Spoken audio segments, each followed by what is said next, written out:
Somos el grupo 8. En este informe legal hemos escogido el expediente casación número 25290-2018 Apurímac. Integrantes del presente grupo somos Campos Fanola Irma, Cornejo López Carlos Milton, Flores de la Cruz Araceli, Edith Fuentes Camones Víctor Vidal y el que les habla Echevarría Cusihuamán Érico Bardo. Entrando a los hechos y por qué hemos escogido este caso en este presente curso del proceso civil uno. Esta es una casación que se llevó en Apurímac, ¿no? Es un precedente importante en la jurisprudencia peruana que aborda temas relevantes sobre la copropiedad, la validez y la eficacia de los actos jurídicos celebrados por un copropietario sin el consentimiento de los demás. Esta aplicación de principios procesales fundamentales, ¿no? Es importante porque es relevante al aclarar conceptos jurídicos importantes relacionados con la copropiedad y los actos jurídicos celebrados por copropietarios a espalda de los demás.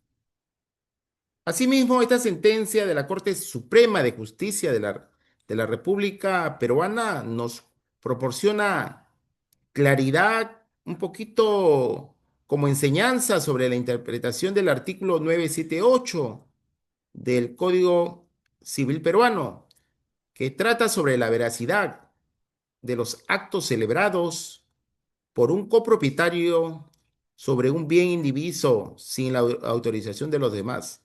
De la misma manera, se puede apreciar que esta casación que vulneran algunos principios del Código Procesal Civil, ¿no?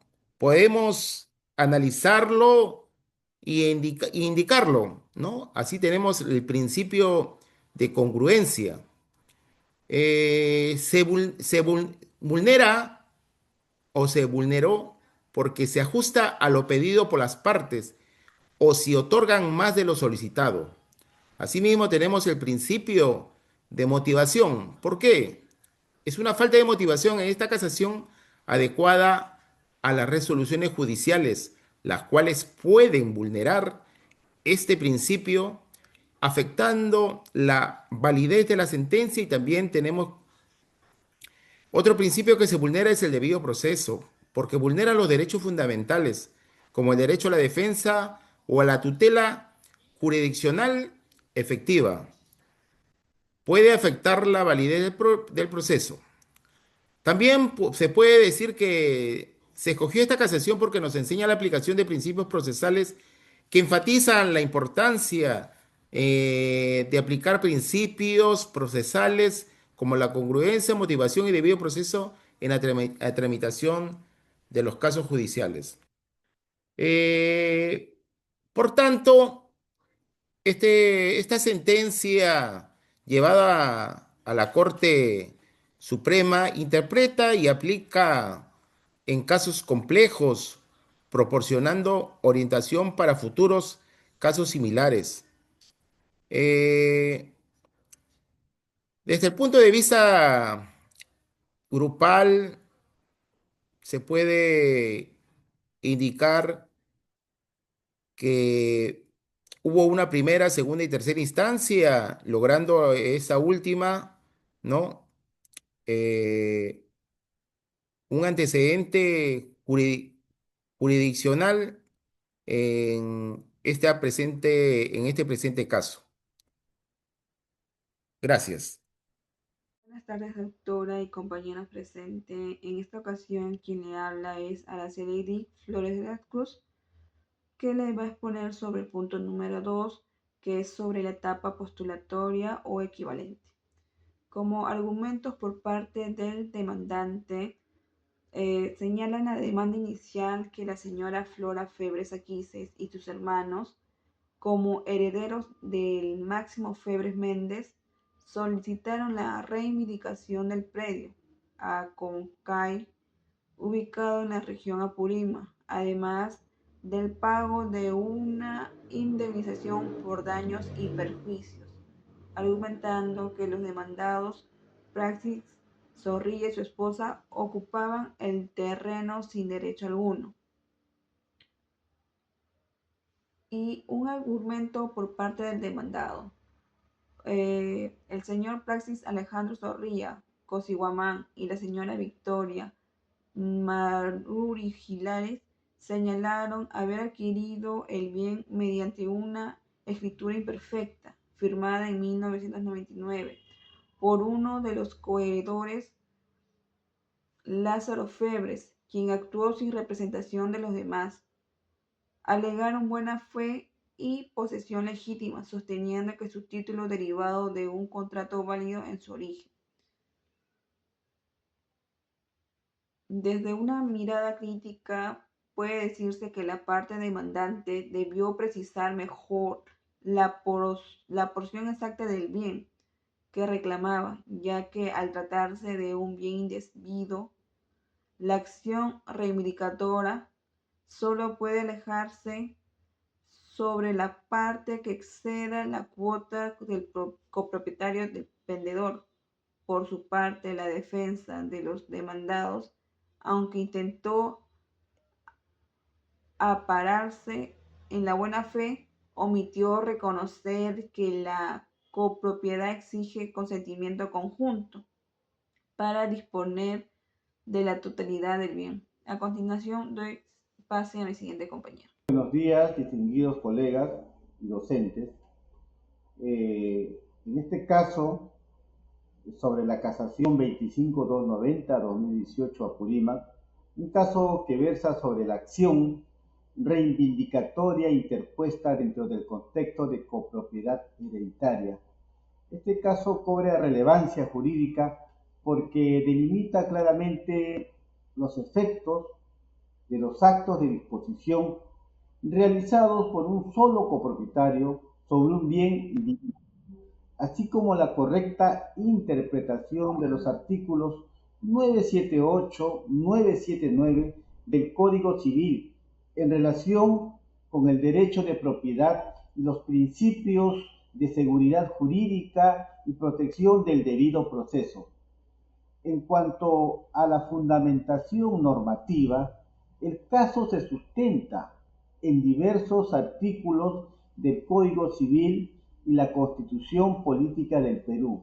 En primer lugar, el artículo 923 reconoce el derecho de propiedad y sus atributos esenciales: usar, disfrutar, disponer y reivindicar. Por su parte, el artículo 927 señala que la acción reivindicatoria es imprescriptible, salvo cuando el bien fue adquirido por prescripción. Asimismo, los artículos 977, 978 y 979 nos regula la copropiedad, estableciendo que ningún copropietario puede disponer de la totalidad del bien sin consentimiento de los demás, y que tales actos son ineficaces mientras no exista la adjudicación. Y finalmente los artículos 139, inciso 3 y 5 de la Constitución garantizan el debido proceso y la motivación de las resoluciones judiciales, principios que fueron observados por la Corte Suprema al resolver este caso. Desde la doctrina, autores como Cabanellas sostienen que la copropiedad constituye una situación jurídica de comunidad donde cada titular posee un derecho ideal y abstracto, mas no una parte física del bien. Y en la misma línea, autores como León Barandiarán precisa que la enajenación realizada por un copropietario no es nula, pero carece de ineficacia mientras no se produzca la partición. Y como base de estos criterios, la Corte Suprema concluye correctamente que el contrato suscrito por un solo heredero en este caso Lázaro Febres, no podía transferir válidamente la totalidad del terreno, pues ello vulneraría los derechos de los demás coherederos. Esta interpretación refuerza el principio de que en materia de copropiedad, la disposición unilateral del bien común no produce efectos jurídicos frente a los demás titulares.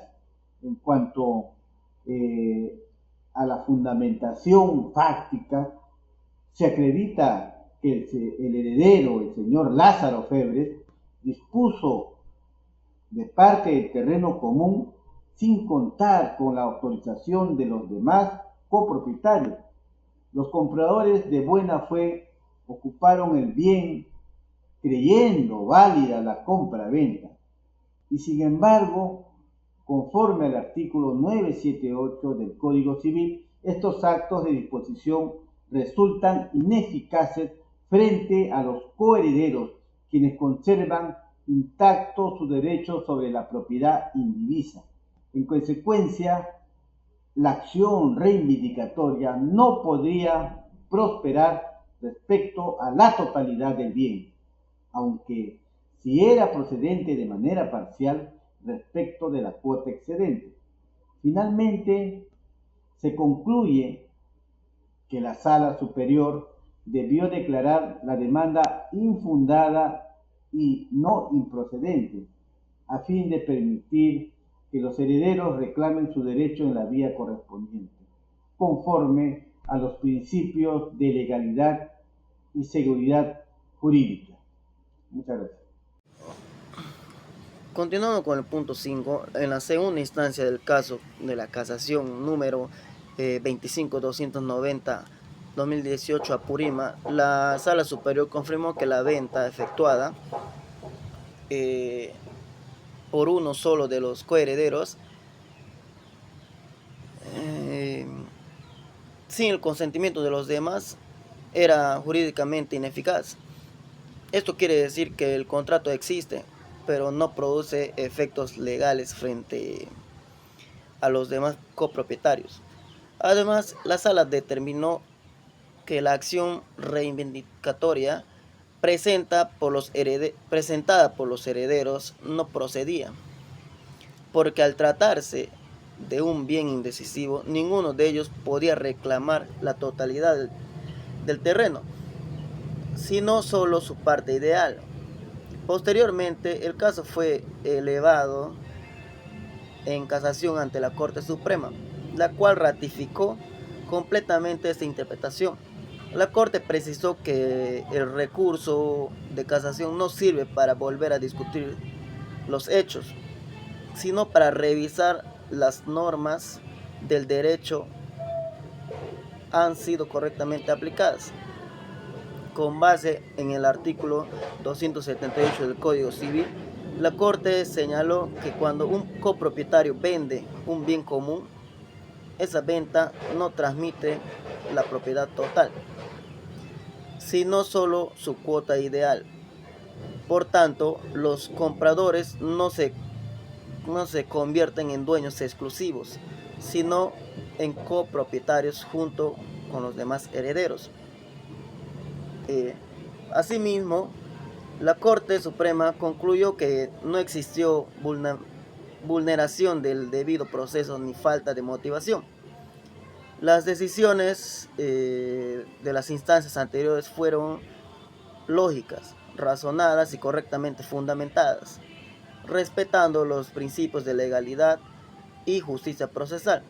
Finalmente, la Corte determinó que no procede la reivindicación entre copropietarios, ya que ninguno puede reclamar exclusividad sobre el bien mientras no haya producido participación hereditaria.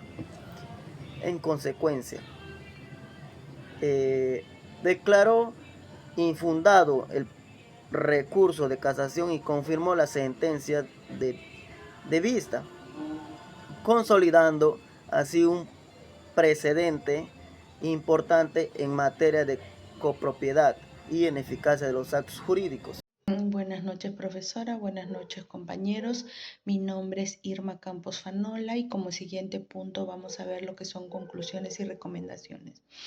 En cuanto a las conclusiones de nuestro trabajo, se puede reafirmar que los actos de disposición realizados por un copropietario sobre todo el bien común son ineficaces conforme al artículo 978 del Código Civil. Como segunda conclusión, que la acción reivindicatoria no procede entre copropietarios mientras subsista la división hereditaria. Tercero, el fallo de la Corte Suprema respeta el principio de legalidad, la unidad familiar hereditaria y la correcta aplicación del derecho sustantivo. También que la acción reivindicatoria exige identificación exacta del bien y su área. Si el área o la descripción del bien no coinciden entre la demanda y la prueba, la pretensión se vuelve indeterminada y por tanto improcedente. Y como última conclusión, de nuestro caso, se debe reforzar el valor de la motivación judicial y el control de legalidad en sede casacional, consolidando seguridad jurídica para futuros litigios similares. ¿No? En cuanto a las recomendaciones, también podemos decir como primer punto que en casos de copropiedad los abogados deben promover primero la división y la partición judicial antes de interponer acciones reivindicatorias. Segundo, que es recomendable delimitar técnicamente el bien mediante peritaje o plano catastral para evitar confusiones sobre el área en litigio. Como siguiente punto, que las demandas deben precisar con claridad el petitorio y los fundamentos de hecho y de derecho para no caer en improcedencia. También que se debe fortalecer la enseñanza del análisis crítico de expedientes en la formación universitaria, pues permite desarrollar pensamiento jurídico autónomo y reflexivo. Y finalmente, debemos promover que los futuros abogados actúen con ética, prudencia y sentido de justicia, comprendiendo que el derecho no solo resuelve conflictos, sino también que busca preservar la armonía social. Eso es todo en cuanto a nuestro trabajo, doctora. Muchas gracias.